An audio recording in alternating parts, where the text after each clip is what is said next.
আসামি কথা বলতেছে ফ্যাসিস্ট শেখ হাসিনা, আসাদুজ্জামান কামাল এবং সাবেক আইজিপি মামুন।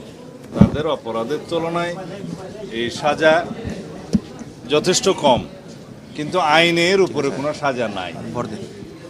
সেজন্য মাননীয় বিচারকগণ সর্বোচ্চ সাজা হিসাবে একটি অপরাধে মৃত্যু কারাদণ্ড দিয়েছে শেখ হাসিনার, আর একটি অপরাধে মৃত্যুদণ্ড, এবং অন্যান্য অপরাধগুলো বিবেচনায় নিয়ে তাদের সম্পত্তি বাজেয়াপ্ত। আসাদুজ্জামান কামালের মৃত্যুদণ্ড এবং আইজিপি মামুনের বিচার কার্যে সহযোগিতার জন্য তার সাজা কমিয়ে দেওয়া হয়েছে 5 বছর। তবে আরও অনেক মামলা তাদের বিরুদ্ধে আছে এবং সেই মামলাগুলো আশা করি ন্যায় বিচার প্রতিষ্ঠা হবে, সবাই সুবিচার পাবে। আজকের এই আদালতের রায়ের মধ্য দিয়ে কয়েকটি জিনিস প্রমাণিত।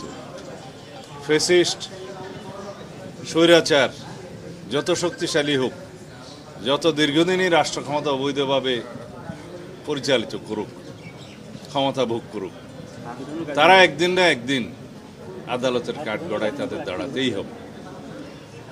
বাংলাদেশে গুম, খুন, অপশাসন এবং বৈষম্যের যে রাষ্ট্র ব্যবস্থা কায়েম করেছিল শেখ হাসিনা, একদলীয় রাষ্ট্র ব্যবস্থা এবং একদলীয় সরকার ব্যবস্থা প্রতিষ্ঠার যে উদগ্র বাসনা চরিতার্থ করতে চেয়েছিল, তা সম্ভব হয় নাই। কিন্তু দীর্ঘদিনের অপশাসন এবং ফ্যাসিবাদী শাসনের জাতাকলে এদেশের মানুষ পিষ্ট হয়েছে, আমরা পিষ্ট হয়েছি, আমরা ভুক্তভোগী হয়েছি। এই দেশের উন্নয়ন অগ্রগতি বহু বছর পিছিয়ে গিয়েছে। আমরা আর পিছনের দিকে তাকাতে চাই না। দেশে ন্যায় বিচার প্রতিষ্ঠা হবে সর্বক্ষেত্রে, আইনের শাসন প্রতিষ্ঠা হবে সর্বক্ষেত্রে, এবং এর মধ্য দিয়েই আগামী দিনে একটি শক্তিশালী গণতান্ত্রিক রাষ্ট্র বিনির্মাণ হবে। এটাই হবে আগামীর বাংলাদেশ, এবং আমরা অবশ্যই সেই বাংলাদেশ প্রতিষ্ঠার জন্য প্রতিশ্রুতিবদ্ধ, অঙ্গীকারাবদ্ধ।